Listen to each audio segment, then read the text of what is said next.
Muito bem, meus queridos, vamos fazer aquele bate-bola jogo rápido? Olha só, estávamos falando sobre criação de suíno, uma apresentação geral sobre as características de machos, fêmeas. Então anota aí, abra seu caderno, vamos fazer essa revisão que daqui a pouco vocês vão ficar com a atividade. Então anota, qualquer dúvida, já vai riscando, já vai mostrando que ele está falando disso aqui para a gente fazer os exercícios.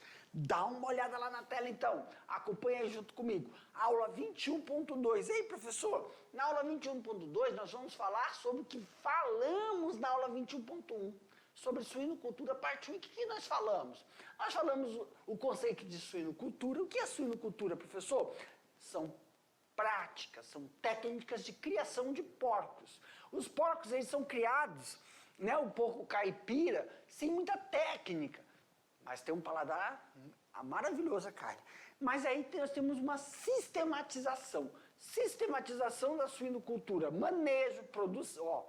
Dentro dessa sistematização, nós falamos dos manejos, manejo de produção, reprodução, nascimento, escamoteador e cortes dentários. É o principal. Prof, dentre eles, nós vimos o quê? Mostrei para vocês quais são as principais raças, não é isso? Nós temos aí, primeiro, nós temos, qual é a denominação? O macho é chamado de cachaço, varrasco e varrão. É esse jeito mesmo. Mas dessas terminações, o mais utilizado é o cachaço, para o macho. E para a fêmea, porca ou matriz. Essa é a denominação. Aí nós temos quem, professor? O duroc, que tem essa característica de pelagem vermelha cereja. Dócil, é um animal robusto, ele tem menor tempo para ganhar. Ele tem menor tempo na engorda e tem um ganho de peso a mais do que o Landrace e o Lajoie. E o Hampshire, o Wessex, o Pietran e aí o Duroc, vocês estão vendo. Mas, prof, falamos o que também? Característica das fêmeas no processo reprodutor. Nós falamos sobre a docilidade de fêmeas e número de partos. Nós também falamos o que, professor? A possibilidade de você fazer a uniformidade desses filhotes. E sempre as marrãs, que são fêmeas de primeira... as fêmeas que vão parir, né, pela primeira vez são marrãs. E aí nós sinalizamos o quê? Que há necessidade do acompanhamento da hora do nascimento, para evitar a morte desse animal pela primeira vez que a fêmea está dando cria. A limpeza, não é isso? Das vias nasais, da via oral, secagem desse filhote, para que não ocorra, né, a perda da temperatura corpórea, que é o TC.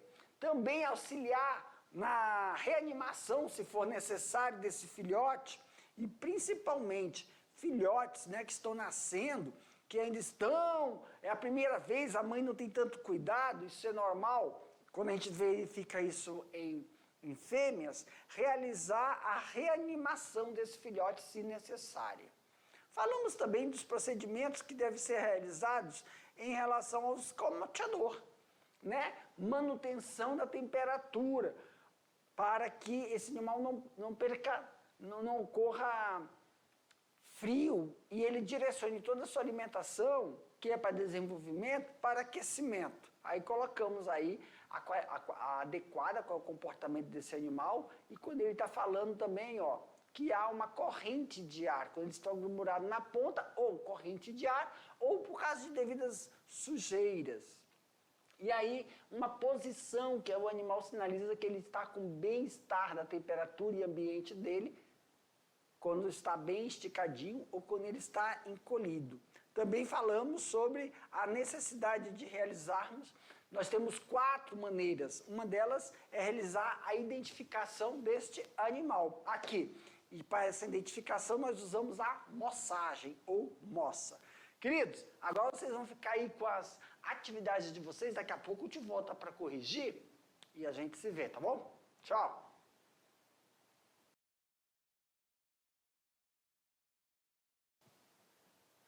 Olha só, meus queridos, abra o caderno de vocês e atenção. Agora chegou a hora de corrigirmos as atividades. Nós vamos corrigir as atividades e também, se ficou alguma dúvida, a gente esclarece. Se tiver questões abertas, meus queridos, não se preocupe. Ah, meu Deus do céu, tem que estar escrito idêntico que está aí? Não, não há necessidade de estar idêntico à escrita. Tem que contemplar. O que o tio vai fazer? Eu sempre vou estar falando para vocês palavras-chave, técnicas, que tem que aparecer aí. Professor, não escrevi a palavra-chave, mas eu coloquei o significado. Está errado? Não, está correto. Mas aí, quando eu estiver explicando para você, eu vou deixar o texto parado na questão para você colocar entre parênteses o termo técnico utilizado que você descreveu. Ou então, se você esqueceu alguma coisa, para você acrescentar, tá bom? Se tiver necessidade, o tio volta para o slide para explicar por que era aquela resposta. Isso acontece muito quando a gente está utilizando questões fechadas. Se tiver que assinalar alguma alternativa, aí o tio volta para o slide para mostrar assim, por que foi essa daqui, não foi aquela outra questão. Qualquer dúvida também, pessoal, pode mandar mensagem através do professor presencial. Professor presencial, você é muito importante para nós, para auxiliar nessas dificuldades. Se o colega falou assim, eu entendi, o estudante, eu entendi essa questão, mas lá na minha propriedade, nós estamos fazendo um procedimento, aí ele gostaria de socializar esse tipo de procedimento. Aí você pode mandar para a gente no nosso grupo lá do WhatsApp, para que possamos então fazer esse link, ou então um vídeo. O estudante pode fazer um vídeo fazendo essa demonstração de uma determinada prática, que ele quer saber se o direcionamento dessa prática vem favorecer o desenvolvimento no processo de criação, tá bom? Então vamos lá para as questões? Vamos lá para a primeira questão, galera. Primeira questão. Ali, ó. Assim que os leitõezinhos nascem, devemos ter o cuidado de certos procedimentos. Descreva os 3 cuidados durante o nascimento do leitão. Então, aqui, ó, pessoal. Principalmente boca e nariz. Realizar, então, o quê? A limpeza, não é isso? Quando o leitão nasce, só quero acrescentar uma coisa. Esse tipo de procedimento, ele é realizado nas marrãs. Lembra? Marrãs são fêmeas que estão parindo pela primeira vez. Então, tem que ter esse cuidado. Cuidado de limpar a boca e as narinas. Por quê, professor? Porque quando o leitão nasce, nós temos aí líquidos amnióticos que podem estar na boca. Ele pode estar na boca, no nariz. Como é que tem a palavra? Mas como é a palavra que a gente fala assim? Está travando? Não. Obstruindo. Eu fico ouvindo minha chefe falando a palavra técnica. Obstrução, né? Tem que evitar, tem que desobstruir a boca, desobstruir as narinas, tá bom? Outra coisa, secar o animal bem sequinho, né? Para evitar que ele perda o quê? Temperatura corporal. Reanimar o leitão se necessário. Se for necessário, realizar o procedimento de reanimação. Tá, galera? Ei, professor, tem como mostrar isso de novo? Aonde nós vimos, não estou lembrado onde foi que nós vimos isso aí, existe esse procedimento de... Eu não vi a figura. Então, vamos lembrar para vocês? Olha só, galera. Se a gente pegar aqui, ó, o leitãozinho, quando ele nasce, ó, ele nasce coberto, são as placentas individuais, né? Tem todo molhadinho, então tem que tirar o líquido da boca, da narina, para desobstruir, enxugar esse animalzinho aí, e se tiver necessidade, se ele nascer assim, sem atividade nenhuma, você está vendo que você está enxugando e ele não está se mexendo, faz a massagem, né? Massagem não, a reanimação, que é o movimento parecendo em forma de V. Tudo bem? Tudo, professor. Ok, então. Vamos então para a próxima questão? Olha aí, ó. Questão de número 2. O escamoteador é é de suma importância, eu acho que estavam querendo escrever aí, né? O escamoteador é de suma importância, é de. Eu acho que o tio, na hora que escreveu, estava com muito sono. Ó, o escamoteador é de suma importância para o desenvolvimento dos leitões. Esquematize os 3 processos de identificação do bom funcionamento do escamoteador. Galerinha, olha só, antes de responder isso aqui, tem o escamoteador, mas deixa eu mostrar aqui para vocês ó, uma coisa. Olha só. Nós temos aqui ó, esse tipo de escamoteador. Porque antes que o estudante possa ter feito esse, não é esse aqui que eu estou pedindo, tá? Esse aqui é o escamoteador que fica junto com a mãe, com os filhotes, porque os filhotes só têm acesso à mãe, se vocês prestarem atenção, os filhotes só têm acesso à mãe quando ela vira onde está aquela tela verde, para eles mamarem. Então, durante a noite, eles entram ali dentro dessa caixinha chamada de escamoteador para se aquecer em épocas de frio. Mas aqui no estado de Rondônia, quase não tem aqui, pelo menos na nossa capital e nos distritos. Agora, no interior, é frio, é necessário. Então, isso aqui é o escamoteador quando ele está na maternidade. Agora, prof, qual é o escamoteador que o senhor está falando? Eu estou falando desse escamoteador aqui, ó. Esse aqui.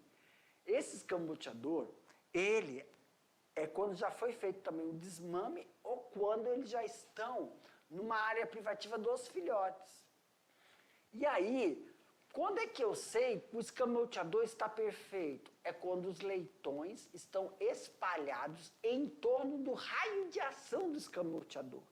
Professor, qual é o raio de ação do escamoteador? É aqui, ó.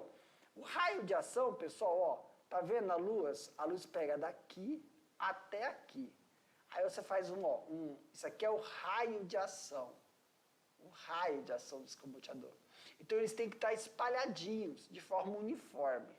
Se eles estiverem em torno da circunferência da incidência luminosa que leva o calor, significa que está muito quente.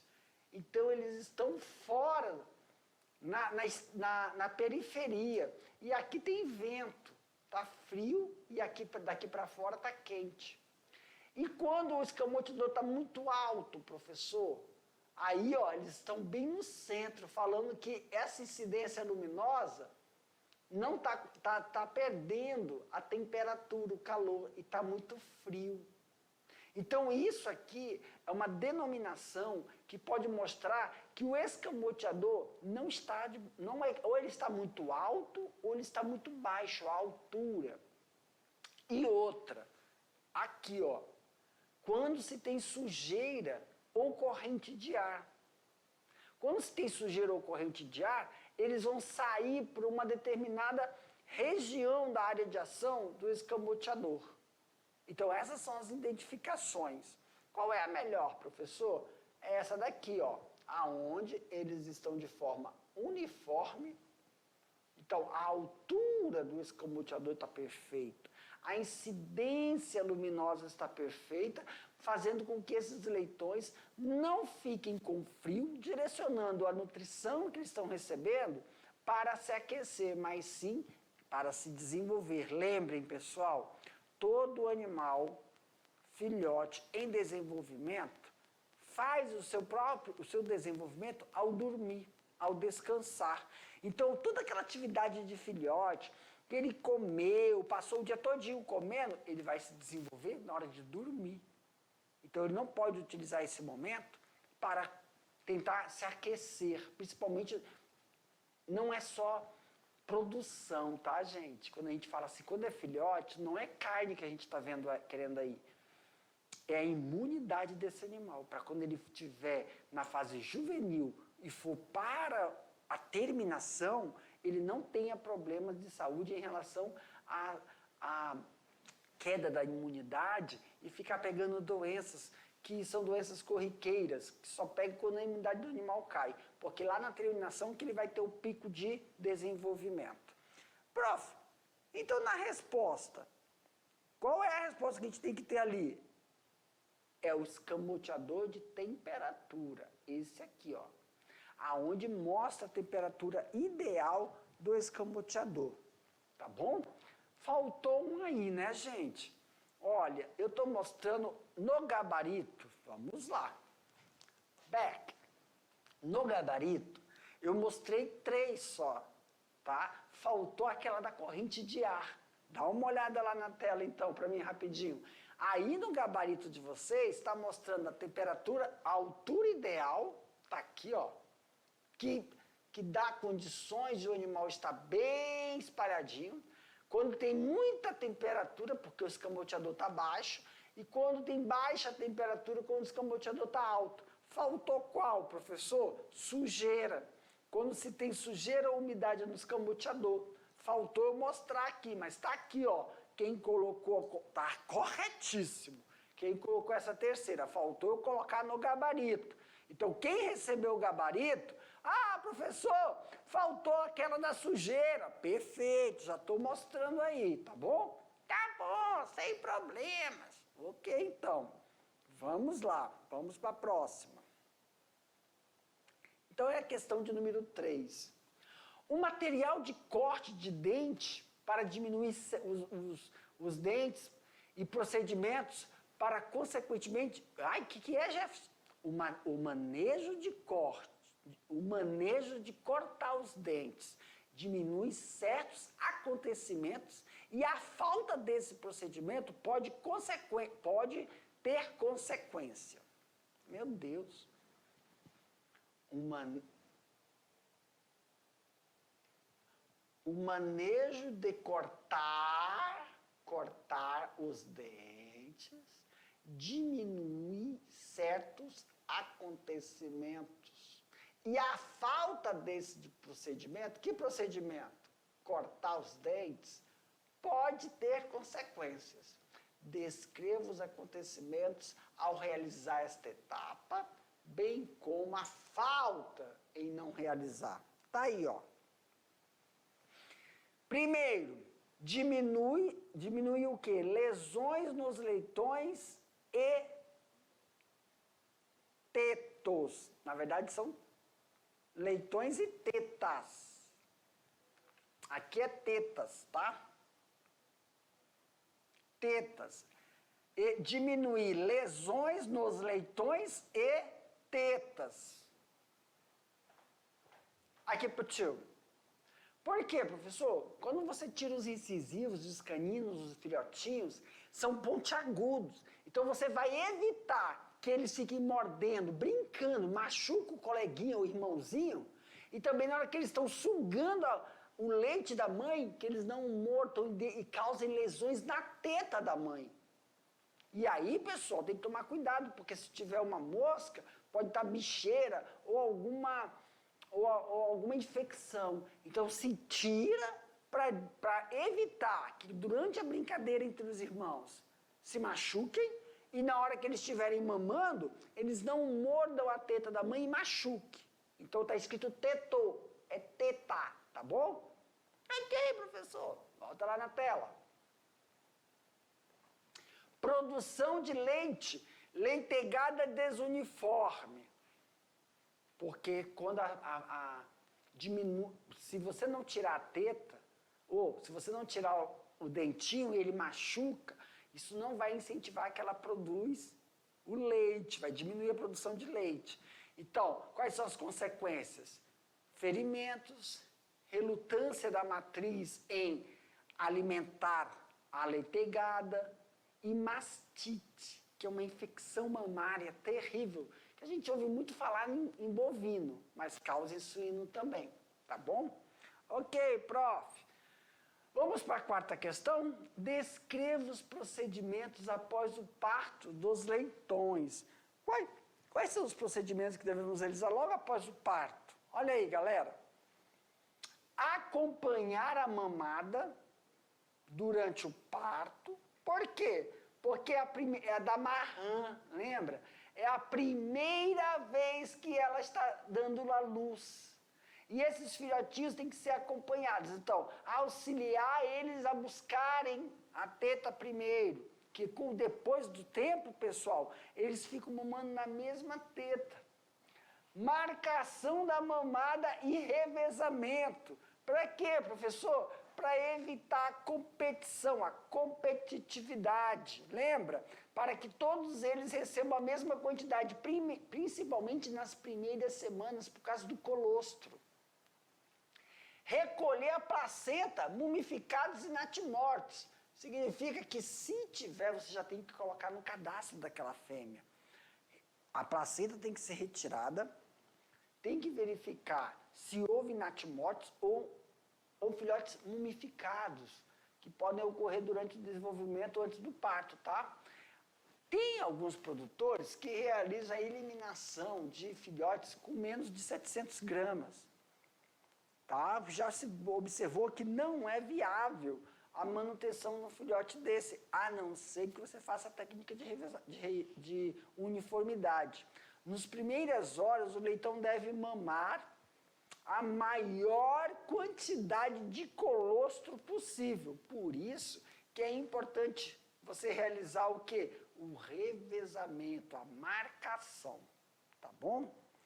Prof, vamos para a próxima questão? Vamos lá. Esquematize o procedimento de marcação realizada nas orelhas dos suínos, conhecida como moça. Pessoal, aqui. Esse procedimento tem qual finalidade, professor? Meus queridos, o procedimento, só para lembrar, esse procedimento tem como finalidade, quando esse leitão estiver lá na terminação, você saber qual é a origem, quais são os pais dele, quem foi o cachaço e quem foi a matriz. Desta forma, você tem uma qualidade, uma tabela. A gente vai ter essa aula de você realizar a produção de uma tabela para acompanhar o rebanho, aquele lote. O lote que nasceu, por exemplo, lembra? Sincronização do cio, são 5 porcas. Imagina, cada porca dando 12 filhotes. Então você tem um lote. Esse lote tem que sair uniforme. E aí você percebe que as 5 porquinhas deram 12 filhotes cada uma. Aí lá no final você vê, cara, esse rebanho, todo o rebanho está uniforme, ganhou peso, não adoeceu. Somente alguns me deram problema. Aí você tem como identificar de onde veio aquele lote do rebanho. Qual foi o macho que cruzou com qual fêmea. Isso você tem identificação para fazer melhoramento genético e potencializar a sua granja. Dá uma olhada lá para a gente ver como é que é realizado isso. É nas orelhas, né, professor? Sim, tem um lado direito e tem um lado esquerdo. Então aqui a gente está mostrando, né, uma vista de frente do suíno. Então nós vemos aí, ó, o lado direito e o lado esquerdo. No lado direito, uma picotada na orelha direita inferior vale 1 ponto. A picotada na ponta vale 100. Na parte superior vale 3. E no centro, esse furinho, 400. E na parte esquerda, nós temos quase como se fosse o dobro. Olha aí. 10, o dobro é a equivalência da casa da décima, né? 10ª unidade. 10, se na ponta da direita é 100, da outra é o quê? 200. Se em cima é 3, na outra é o quê? 30. E se na direita é 400, na outra são 800. E dessa forma você consegue fazer uma numeração da onde é a origem daquele suíno. Tudo bem, meus queridos? Ó, eu sei, professor, mas muita informação, muito manejo. Então a gente sempre agora vai partir dessa aula Suinocultura Parte 1, para as outras, onde nós vamos começar a ver somente a característica dos machos, somente como é que eu posso melhorar meu rebanho se eu cruzar uma raça com uma outra, quais são as raças que a gente não pode cruzar, quais são os procedimentos do processo de instalação e também falar sobre os insumos e derivados da carne suína. Tudo bem? Aguardo vocês. Até a próxima, meus queridos. Tchau.